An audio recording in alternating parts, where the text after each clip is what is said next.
पद्मनाभस्वामी मंदिर भारतर केरल राज्यर तिरुअनंतपुरम स्थित भगवान विष्णुंकर प्रसिद्ध हिंदू मंदिर अटे।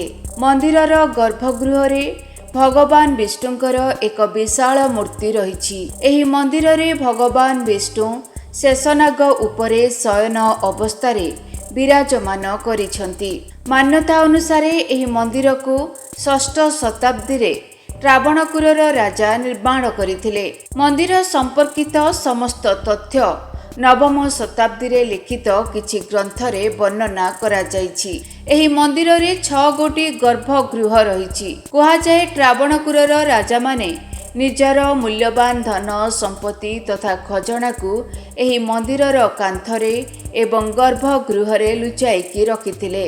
2011 मसिया सबुदिन परी सेदिन मध्य पुलिस माने खतरनाक राइफल धरी मंदिर बाहर प्रहरा देउथिले।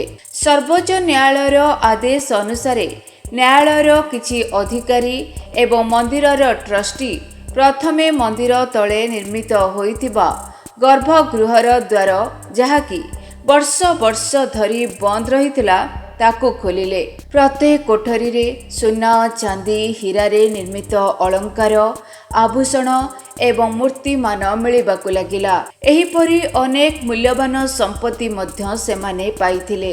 शेष कोठरी निकटरे जेतेबेले सेमाने पहुँचिले केही मध्य सेही कोठरी को खोली पारिले नाही। कोठरी रे 3 गोटी द्वार थिला। प्रथम द्वारटी लुहारे तैयारी होइथिबा बेले द्वितीय द्वारटी काठरे तैयारी होइथिला एवं तृतीय द्वारटी लुहारे तैयारी होइथिला जहाँकि सबुठारु अधिक मजबूत थिला। तृतीय द्वार रे कोनोसी ताला मध्य लागि नथिला। तथापि केही सेही द्वार को खोली पारिले नाही। अधिकारी मानकर कहिबा अनुसारे शेष कोठरीर तृतीय द्वार रे कोनोसी ताला लगा जाई नथिले मध्य द्वार को खोलिबारे समस्ते असमर्थ थिले। आमे द्वार को भांगिबाकू चाहू नथिलु तेणु छाड़ीदेलु। कहा जाए जे तृतीय द्वार रे अंकित होइतिबा सर्प छवि द्वार को न खोलिबा लागि संकेत देउथिला। नमस्कार दर्शक बंधु, आजिर एही वीडियो को आपण समस्तंकु स्वागत करुछि। दर्शक बंधु, पद्मनाभस्वामी मंदिरर ए रहस्यमय कथा मान जानिबा पई चाहुतिले आपण माने हमर वीडियो को शेष पर्यंत निश्चय देखंतु। वीडियोटी को लाइक करंतु, अन्य मानक सहित शेयर मध्य करंतु। एहा सहित कमेंट सेक्शन में जय श्री विष्णु निश्चय लिखंतु।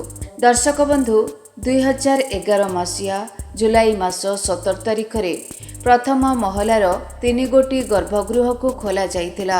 गर्भगृह को खोला जिबार 3 सप्ताह परे टीपी सुंदर राजन जे मंदिरर गर्भगृह खोलिबा प्रसंग न्यायालय रे दाखल करिथिले प्रथमे से असुस्थ हेई उठिले एवं असुस्थर किछि दिन परे ही तांकर मृत्यु होई गेला।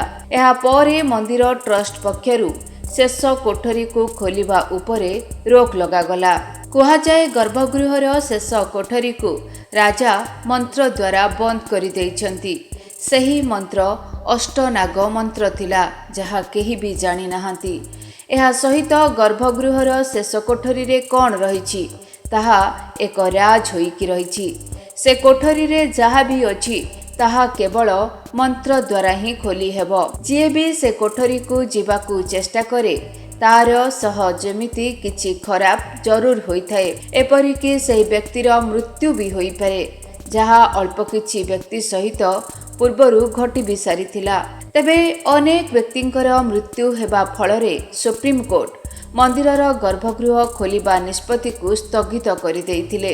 रिपोर्ट अनुसार 5टी गर्भगृहरु मिलिथिबा खजनार हाराहारी मूल्य प्रायतः 2 लाख कोटी टंका थिला।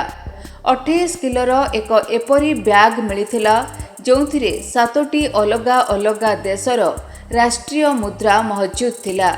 एहा परे केरल हाईकोर्टर 2टी पूर्वज जज को समेत 8 जन अधिकारी को नहीं एक पैनेल गठन करागला। सेमानकु मंदिरर गर्भगृहरु मिलिथिबा खजनार गणना करिबार दायित्व दिया जाइथिला। खजना मान गणना करिबाकू प्राय 3 वर्ष समय लागि जाइथिला। तेबे दर्शक बंधु, कुहा जाए भूमि तले थिबा धन प्रति ସର୍ପମାନଙ୍କର ଆଧିପତ୍ୟ ରହିଥାଏ। ଏହାପରେ 2018 ମସିହାରେ ପୁନଶ୍ଚ ମନ୍ଦିରର ଟ୍ରଷ୍ଟକୁ ଗର୍ଭଗୃହ ଖୋଲିବା ପାଇଁ ନ୍ୟାୟାଳୟ ତରଫରୁ ଅନୁମତି ମିଳିଲା। ବୈଦିକ ସାଧନାରେ ଲିପ୍ତ ଅନେକ ସାଧୁ ଶେଷ କୋଠରୀକୁ ଖୋଲିବାକୁ ଅନେକ ଚେଷ୍ଟା କରିଲେ, କିନ୍ତୁ କେହି ଖୋଲି ପାରିଲେ ନାହିଁ। ଏହାପରେ ସମସ୍ତେ ଦାବି କଲେ ଜଣେ ତପସ୍ୱୀ ଯିଏ ଭଗବାନ ବିଷ୍ଣୁଙ୍କର ପରମ ଭକ୍ତ ହୋଇଥିବେ, ଯଦି ସେ ଏହି କୋଠରୀ ସମ୍ମୁଖରେ ଗରୁଡ଼ ମନ୍ତ୍ର ଉଚ୍ଚାରଣ କରନ୍ତି, ତାହେଲେ ହୁଏତ ଗର୍ଭଗୃହର ଦ୍ୱାର ଖୋଲିପାରିବ। 2004 ମସିହା ଡିସେମ୍ବର ମାସ 26 ତାରିଖରେ କେରଳ, ତାମିଲନାଡୁ, ଆଣ୍ଡାମାନ ନିକୋବର ସମେତ ଅନେକ ସ୍ଥାନ ସମୁଦ୍ରରେ ବୁଡ଼ି ଯାଇଥିଲା। କିନ୍ତୁ ତିରୁଅନନ୍ତପୁରମରେ ଥିବା ପଦ୍ମନାଭସ୍ୱାମୀ ମନ୍ଦିରକୁ ସମୁଦ୍ରର ଲହଡ଼ି ଛୁଇଁ ମଧ୍ୟ ପାରିନଥିଲା। କେରଳ ସମୁଦ୍ର ଉପକୂଳବର୍ତ୍ତୀ ଅଞ୍ଚଳ ହୋଇ ମଧ୍ୟ ସମୁଦ୍ରର ଲହଡ଼ି ମନ୍ଦିରର ପାଦଦେଶକୁ ନ ଛୁଇଁବା ଅଞ୍ଚଳରେ ସମସ୍ତଙ୍କୁ ଚକିତ କରିଦେଇଥିଲା। ସମୁଦ୍ରଠାରୁ ପଦ୍ମନାଭସ୍ୱାମୀଙ୍କ ମନ୍ଦିରର ଦୂରତା ମାତ୍ର 3 କିଲୋମିଟର ଅଟେ। ଟ୍ରବଣକୁର ରାଜପରିବାରଙ୍କ ମତରେ ମନ୍ଦିରର ଶେଷ କୋଠରୀକୁ ଯଦି ଜୋର ଜବରଦସ୍ତି ଖୋଲାଯାଏ, ତେବେ ମହାପ୍ରଳୟ ଆସିବ। ସେଥିଲାଗି ରାଜପରିବାର ସଦସ୍ୟ ସମେତ ସମସ୍ତ ଅଞ୍ଚଳବାସୀ ମନ୍ଦିରର ଶେଷ କୋଠରୀକୁ ନ ଖୋଲିବା ପାଇଁ ବିରୋଧ କରୁଛନ୍ତି। ମନ୍ଦିରର ଶେଷ ଗର୍ଭଗୃହରେ ଖତରନାକ ହତିଆର ମାନ ରହିଥିବାର ଅନୁମାନ କରାଯାଉଛି। ମହାଭାରତ ଧର୍ମଗ୍ରନ୍ଥରେ ଦେବତାଙ୍କ ପାଖରେ ବିନାଶକାରୀ ହତିଆର ଥିବା କଥା ବର୍ଣ୍ଣନା କରାଯାଇଛି। ମହାଭାରତ ଗ୍ରନ୍ଥରେ ଯୁଦ୍ଧର ପ୍ରଣାଳୀ ତଥା ହାତ ହତିଆର ଯେଉଁଭଳି ବ୍ୟବହାର ହୋଇଥିବା ବର୍ଣ୍ଣନା କରାଯାଇଛି, ବର୍ତ୍ତମାନ ସମୟରେ ତାହା ଅବିକଳ ଭାବରେ ଫିଲ୍ମରେ ପ୍ରଦର୍ଶିତ ହେଉଥିବାର ଦେଖାଯାଉଛି। ତେବେ ଏସବୁ ତର୍କ ବିତର୍କରୁ ପରଦା ସେତେବେଳେ ଉନ୍ମୋଚନ ହେବ ଯେତେବେଳେ ଗର୍ଭଗୃହର ଦ୍ୱାର ଫିଟିବ। ତେବେ ଦର୍ଶକ ବନ୍ଧୁ, ଏ ସମ୍ପର୍କରେ ଆପଣଙ୍କର କ'ଣ ମତାମତ ରହିଛି? ମନ୍ଦିରର ଗର୍ଭଗୃହ ଖୋଲିବା ଦରକାର ନା ନାହିଁ? ଗର୍ଭଗୃହ ଖୋଲାଗଲେ କ'ଣ ସତରେ ମହାପ୍ରଳୟ ଆସିବ? ଏ ସମସ୍ତ ବିଷୟରେ ଆପଣଙ୍କର ଚିନ୍ତାଧାରା ଆମକୁ ନିଶ୍ଚିତ ଭାବରେ ଲେଖିକି ଜଣାନ୍ତୁ। ଭିଡ଼ିଓକୁ ଲାଇକ୍ କରନ୍ତୁ, ଅନ୍ୟମାନଙ୍କ ସହିତ ସେୟାର ମଧ୍ୟ କରନ୍ତୁ। ଧନ୍ୟବାଦ।